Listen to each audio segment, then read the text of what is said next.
Well, Saddam Hussein then started announcing that he was Nebuchadnezzar reincarnated. And of course, he was on top of Babylon, wasn't he? He was rebuilding Babylon, yes, exactly.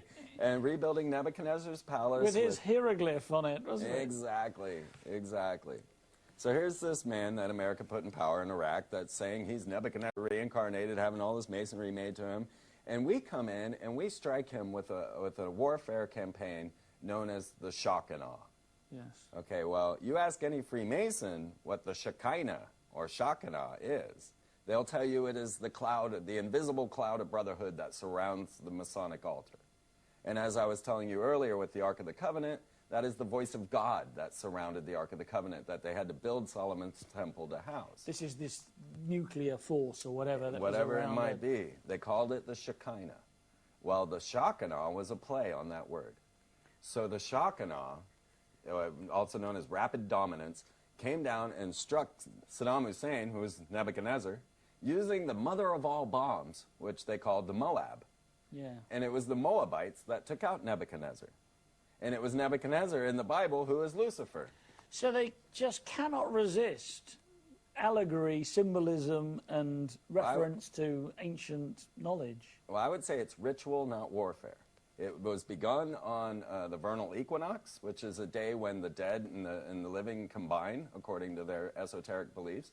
And then it ended on Walpurgis night, which was the end of this time zone. And they had a massive blood slaughter in the middle, which they did code, with these. So when you say ended, this is when mission accomplished was declared by yes. Bush on the aircraft carrier. Exactly. Well, the end of the shock and awe campaign. Yeah. So, yes, I believe that it is absolute ritual and not warfare at all. That things are placed up to set up to foment the type of energy that they need so that then they can have a blood sacrifice of men in ritual garb. You know, the military garb is all ritual with your pentagrams and everything that you wear, the inverted pentagram on your badge of honor, you know, things of this nature. And then they're sacrificed. Now, I've spoken with Masons in their lodges, and they were trying to convince me to join, and they would tell me stories of how when they were in the military, they were sent to other places than their troops, and they were spared when the others died because they had on their Masonic ring, because they were saved by those in the higher-ups, led them out of the fray. And tales of Masons that have helped enemies because they are brothers, because they're, you know, they told you this? They told me this in the lodge, yes. When trying to convince me to join. They're like, well, don't you want to join? You so know? was Saddam Hussein not a Mason then? I don't know. You know, he was another level. He was Saddam, you know, he was Nebuchadnezzar reincarnated. So this was another level. But this is just an example of what I'm talking about. So being able to predict W being forced into office because it was a symbolic gesture of the 66. And even in Star Wars, they use that same symbolism. So you're saying, let me just recap then, you're saying that the powers that be, first of all, wanted to destroy a president for very little reason, just to have a psychological warfare on the people. So they attacked Clinton for having some sort of sex with Monica Lewinsky. Right. And then they forced a president into office who hadn't won that because the Supreme Court said, we're not going to have a recount. And they made it quite obvious. And they did this in Florida, which was controlled by his brother, who was the governor of Florida. Which was the conspiracy everyone was supposed to grab on. Like, that was the one they wanted you to be mad about. The thing was planned long before. But the American people didn't make a big fuss about it, did they? Not too much. Gore, Al Gore, who was later rewarded with an Oscar yes. and a Nobel Peace Prize, yes. And millions of dollars, tens of millions of dollars, didn't make a fuss, did he? No. The so-called Gore loser, as they called him. So they've undermined the president in two ways here, or the presidency in two different ways. What was next in the plan then? What was your assumption of what would be next? Well, as I had said, W would be forced into office and he'd be the last American president. Because what I felt would be next would be a president coming in that was not a natural-born citizen. So did you think that would be Arnold Schwarzenegger then? I did, yes, I really did.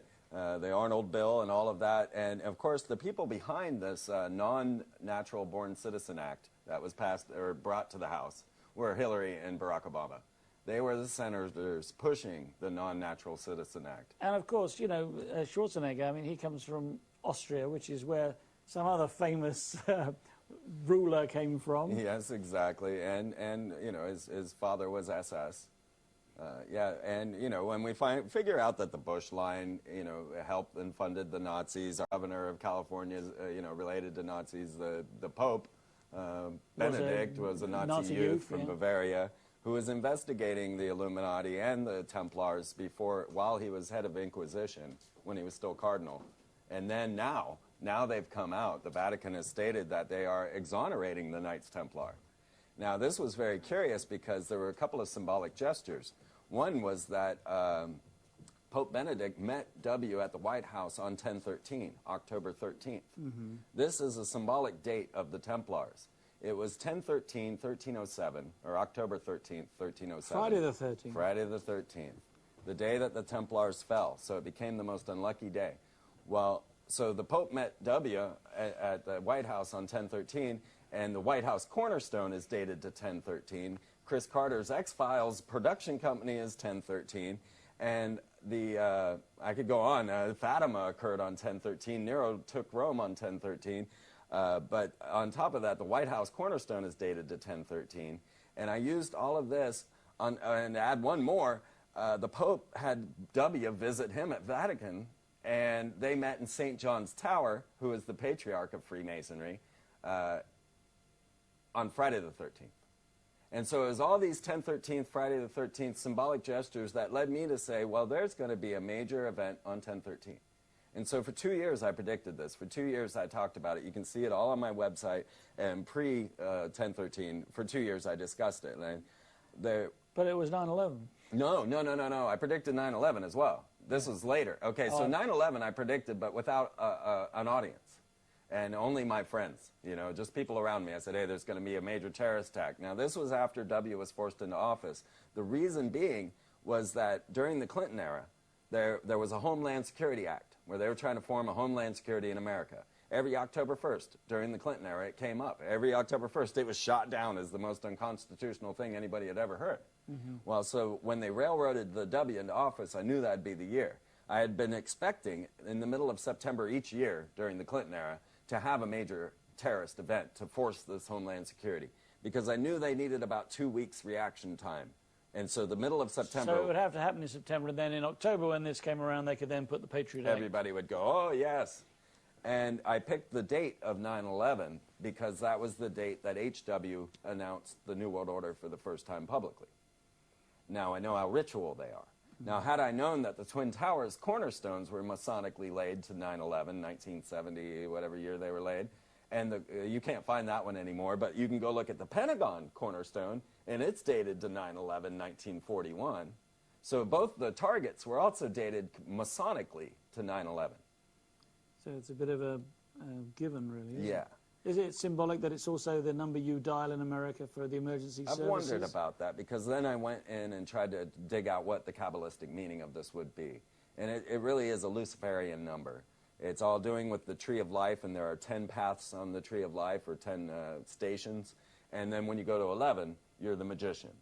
So 9 skipping 10 going to 11 is a Luciferian concept, because 10 is God. So that's saying man can become God without God. Oh, I see. We're either side of God in this. Yes.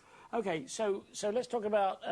But just to conclude, my 10/13 prediction did come true. It was the day that Bernanke and Paulson brought all the CEOs of the banks into there and forced them to sign away their assets. They denied it the day before. Paulson and Bernanke were completely, and mostly Paulson, were completely against it. But on 10/13, they forced them all in there to sign, just as I said they would. And I'm watching the symbolic gestures. I'm watching the symbolic dates. And I was able, the headline in Austin, Texas was 10/13 was bigger than 9/11. But this is the day when the banks crashed, is it? Yeah. And I had predicted it for 2 years.